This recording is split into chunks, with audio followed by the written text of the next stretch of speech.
সভাপতি সাহেব, ইমাম সাহেব তো প্রত্যেকবার তারাবির নামাজ পড়ায়, এবারও কি ইমাম সাহেব পড়াবে? না, এবার ইমাম সাহেব তারাবির নামাজ পড়াবে না। এবার এমন ইমাম সাহেব রাখতে হবে যে দেখতে দেখতে তারাবির নামাজ শেষ হয়ে যায়।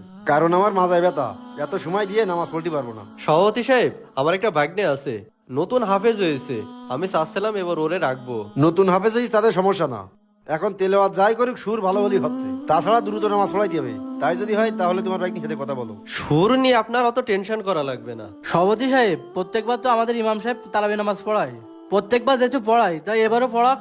বাড়িতে ইমাম সাহেব আনলে তো 20-25 হাজার টাকা দেওয়া লাগবে, আর আমাদের ইমাম সাহেবের 10,000 টাকা দিলে হয়ে যাচ্ছে। এ, টাকা কি তুই দিবি নাকি? টাকা দেবে সভাপতি সাহেব, কয় টাকা দিতে হবে না দিতে হবে সেটা আমরা দেখবো, তোর অত মাথা কামানি লাগবে না। তাছাড়া আমাদের ইমাম সাহেব যে পরিমাণ দেরি করে, এত দেরি করলে মুসাল্লিরা তারাবি পড়তে চায় না। তার জন্য এবার এমন ইমাম সাহেব রাখবো যে তাড়াতাড়ি তারাবি শেষ করে দিতে পারে। ঠিক। সভাপতি সাহেব, আমার বাইরে একটু কাজ আছে, আপনারা বসে পরামর্শ করেন, আমি একটু বাইরে যাচ্ছি। আচ্ছা ঠিক আছে, যান। আসসালামু আলাইকুম। ওয়ালাইকুম আসসালাম। সভাপতি সাহেব, আমাদের ইমাম সাহেবের আর্থিক অবস্থা তো তেমন ভালো না। তিনি যেহেতু দীর্ঘদিন আমাদের মসজিদে অল্প টাকায় নামাজ পড়াচ্ছে, তাহলে তারাবি নামাজ তার দেওয়া উচিত। সবই ঠিক আছে, আমাদের ইমাম সাহেবের সমস্যা একটাই, আমাদের কথা শুনে না। তাকে বারবারই বলা হয় তারাবি নামাজ দ্রুত শেষ করে দেন, তিনি আমাদের কথা টোটালি কানেই নেই না। তার জন্য এবার তারাবি নামাজে ইমাম সাহেবের রাখবো না। আপনি ঠিক বলেছেন। এই যে ইমাম সাহেব, এর পিছনে কি নামাজ পড়া যায়? আরে এখন তো আধুনিক যুগ, এখন নামাজ হবে 5G স্পিরিটে, আর উনি এক রাকাত সারাদিন লাগাই দেয়। তাইলে আমার ভাগ্নিকে আমি বলে রাখতেছি। আচ্ছা ঠিক আছে, তুমি কথা বলো। তাহলে সভাপতি চলেন। বিদায়, আমাদের মসজিদে ইমাম সাহেবকে এভাবে বাদ দেওয়া ঠিক হয়নি। ঠিক হয়নি তো, এক প্রকার জোর করে ইমাম সাহেবের বাদ দিলে সভাপতি আর সেক্রেটারি থেকে। ঠিক হয়নি মানে? এখন কি জামানা দেরি করে কেউ নামাজ পড়ে? এক রাকাত নামাজ পড়াতেও সারাদিন লাগে, এজন্য আমি মোট তারাবি নামাজই পড়তে যাইনি। ইমাম সাহেব ধীর স্থির ভাবে ছাড়া কিভাবে নামাজ পড়াবে? তাড়াহুড়ো করে কি নামাজ হয়? তোমার ভাল লাগলে তুমি পড়বা, না হলে তোমার পড়তে হবে না। সবের আশায় নামাজ পড়লে ধীর স্থির ভাবে নামাজ পড়তে হবে, তাড়াহুড়ো করে ওইভাবে নামাজ পড়ে কোনো লাভ নেই। তোমরা তো 2 দিন মসজিদে যে পীর সাহেব গেছো। আল্লাহু আকবার, আল্লাহু আকবার, সামিআল্লাহু লিমান হামিদা, আল্লাহু আকবার, আল্লাহু আকবার, আল্লাহু আকবার। আসসালামু আলাইকুম রাহমাতুল্লাহ, আসসালামু আলাইকুম রাহমাতুল্লাহ, আল্লাহুম্মা আমিন, আমিন।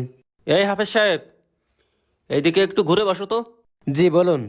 তুমি এইভাবে নামাজ কোথা থেকে শিখিছাও? কেনেন? তুমি যে নামাজটা পড়াই চাও, নামাজটা কি সঠিক হয়েছে? এমনকি একটি সূরাও তো শুদ্ধ হয়নি। আপনি আমার শেখাচ্ছেন নাকি? তোমারে আমি কি শিখাবো? তুমি কোন পর্যন্ত পড়াশোনা করেছো? এই বছর হাফেজ শেষ করেছি। তুমি কেমন হাফেজ হয়েছাও? একজন হাফেজের তেলাওয়াত তো এমন হওয়ার কথা না। ইমাম সাহেব, আপনি কিন্তু বেশি বলে ফেলাচ্ছেন। বেশি বলে ফেলাচ্ছি মানে? তা বেশি বলে ফেলাচ্ছেন না? সে আমার ভাগ্নে, তার তেলাওয়াত দেখেছেন কত সুন্দর, শুনলেই কলিজা শীতল হয়ে যাচ্ছে। সেক্রেটারি সাহেব, আজকাল আমরা সুরের পাগল হয়ে গেছি, এর জন্য ভালো মন্দ কোনোটা বুঝি না। আমাদের একটু হলেও কুরআন হাদিসের জ্ঞান রাখা উচিত। আর তুমি তারাবি কয় রাকাত পড়াইছাও? কেনেন 8 রাকাত। 8 রাকাত তারাবি কোথা থেকে পেলে তুমি? কেনেন আমার উস্তাদরা তো শিখাইছে তারাবি 8 রাকাত পড়তে হয়। তোমার উস্তাদরা শিখাইছে? তোমার উস্তাদ বলিতেছে 8 রাকাত পড়াইতে, তাই তুমি 8 রাকাত পড়াই দিলে? কেনেন আমাদের নবী সাল্লাল্লাহু আলাইহি সাল্লাম তো 8 রাকাত পড়েছে, তাহলে আমরা কেন 20 রাকাত পড়তে যাব? আল্লাহর রাসূল সাল্লাল্লাহু আলাইহি সাল্লাম কি বলেছেন? আমার সাহাবাদের অনুসরণ করো। তারাবির সময় সাহাবারা বিচ্ছিন্ন ভাবে নামাজ পড়তেন, তখন ওমর রাদিয়াল্লাহু তাআলা আনহু সমস্ত সাহাবাদের ডেকে একত্রিত করে 20 রাকাত পড়ার ঘোষণা দিলেন। তখন থেকে তারাবির নামাজ 20 রাকাত চালু হয়, আর তুমি তোমার উস্তাদের কথা শুনে 8 রাকাত পড়াই দিলে। হুজুর, আমি তো এত কিছু জানতাম না, আমাদের ওস্তাদ যেভাবে শিখাইছে আমি তো সেভাবে পড়াচ্ছি, তা আমার ভুল আমি বুঝতে পারছি, আপনি আমাকে ক্ষমা করে দেন। ইমাম সাহেব, আসলে আমরা মূর্খ মানুষ তো, আমরা কোরআন হাদিস ওইভাবে জানি না, তা আপনি আমাদের চোখ খুলে দিয়েছেন।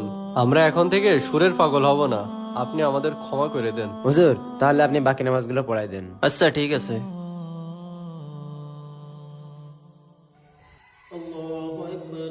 সচেতনমূলক ভিডিওটি সবাই শেয়ার করুন।